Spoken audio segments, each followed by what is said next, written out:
Hallo almal, is julle reg vir 'n ongelooflike avontuur? Want vandag reis ons wêreldver terug in tyd na die magtige Persiese ryk. Ons gaan 'n storie ontdek wat propvol geheime en verrassings is. Kom ons duik in die verhaal van Ester. Goed, so stel jouself gou hierdie voor. Die magtigste koning in die hele wye wêreld, koning Ahasveros, besluit hy gaan 'n partytjie hou. Maar wag so 'n bietjie, hierdie is nie jou gewone verjaarsdagpartytjie met koek en ballonne nie. O nee, hierdie is die grootste, die wildste en die absoluut langste partytjie wat jy jou ooit kan indink. Ja, jy het reg gehoor. 180 dae. Dis 'n volle 6 maande. Kan jy dit glo? 'n Half jaar lank? Die koning wou vir almal wys, kyk hoe ryk en belangrik is ek. So ja, vir 'n hele half jaar was daai paleis een reuse fees. So, wat maak so 'n partytjie nou eintlik so spesiaal? Wel, kyk net hierna. Daar was rusbanke van goud en silwer. Goud en silwer. En daai pilare? Marmer. En kyk, elke liewe gas het sy eie spesiale goue beker gekry. Sy eie een. En die koning se beste wyn? Dit het gevloei soos water. So jy kan sien, hierdie was nie sommer net 'n partytjie nie, né? Dit was 'n manier vir die koning om te spog met al sy geld en mag. Okay, so dis duidelik. Koning Ahasverus wou hê almal moet weet hoe groot en belangrik hy is. Maar die ware storie hier gaan eintlik oor God se mense, die Israeliete. En dit, my maats, bring ons by 'n reuse raaisel wat jou kop gaan laat krap. En hier is dit. Waar is God in hierdie storie? Ek bedoel, sy naam word nie een enkele keer in die hele boek genoem nie. Nie eens een keer nie. Jy lees van geen engele nie, geen brandende bosse nie, niks. Dit voel amper of God glad nie daar is nie. Of hoe? Maar is hy regtig weg? En dis presies waarom speurwerk begin. Want al sien ons nie God se naam nie, is hy die eintlike koning wat agter die skerms werk. So kom aan, sit jou speurderhoed op, want ons gaan nou saam soek na die leidrade, die vingerafdrukke van sy geheime plan. Kyk hierdie, dit wys dit perfek. Aan die een kant het jy koning Ahasveros. Hy's luidrigtig, hy spog, maar ons gaan nog sien, sy planne is eintlik maar redelik wankelrig.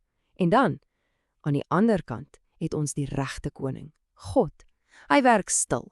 Soms lyk dit of hy nie eers daar is nie, maar hy regeer oor absoluut alles. En sy plan? Wel, niks en niemand kan dit keer nie. Okay, speurders, is julle gereed? Oë oop, want hier kom ons eerste groot leidraad. Te midde van al hierdie partytjie geraas, gebeur daar iets wat dalk klein lyk, maar wat letterlik alles gaan verander.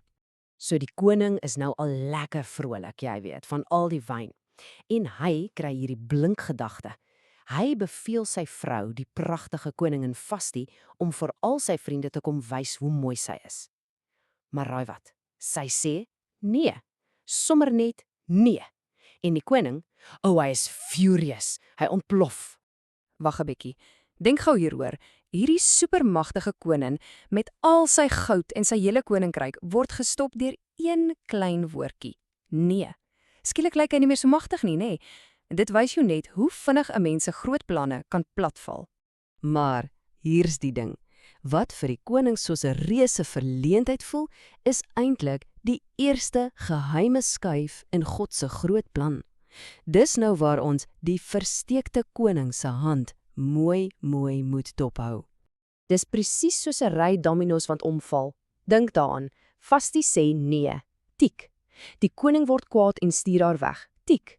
Skielik is daar 'n leë plek vir 'n koningin. Tik. En nou moet 'n nuwe koningin gesoek word. Sien julle? Daai een klein nee het 'n hele kettingreaksie aan die gang gesit. En is een van die wonderlikste dinge van God, nê? Hy gebruik nie altyd groot donderslae en weerlig wonderwerke nie. Nee, hy gebruik gewone, selfs deurmekaar, alledaagse oomblikke. Soos 'n koning wat bietjie te veel wyn in het en 'n koningin wat besluit genoeg is genoeg om sy perfekte plan te laat gebeur. Daardie nee het 'n deur oopgemaak wat die hele geskiedenis sou verander. Maar hoekom is dit so 'n groot ding? Ek bedoel, wie gee nou eintlik om wie die nuwe koningin is? Wel, dis waar die storie dieper en baie belangriker raak. Dit gaan oor iets baie groter as net 'n probleem in die paleis. Dit gaan oor God se allergrootste en allerbelangrikste belofte. Sien, Lank voor hierdie storie het God 'n spesiale belofte gemaak. Hy het beloof dat daar uit die familie van Israel, sy mense, 'n redder gebore sou word.